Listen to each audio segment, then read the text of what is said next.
Sa Game 2 ng Timberwolves versus Golden State Warriors ay nagkatotoo na ang home court advantage. Tinabakan ang Golden State Warriors parang binato ng yelo para hindi na sila nakagalaw.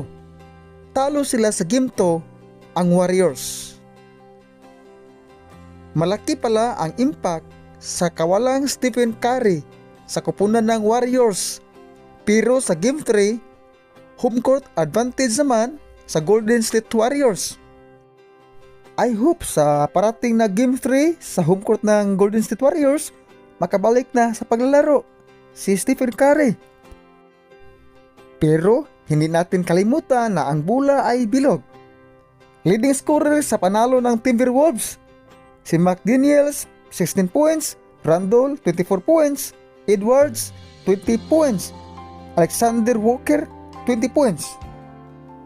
Sa Golden State Warriors naman, Butler mayroong 17 points, Buddy Hield 15 points, Kuminga 18 points, Jackson Davis 15 points.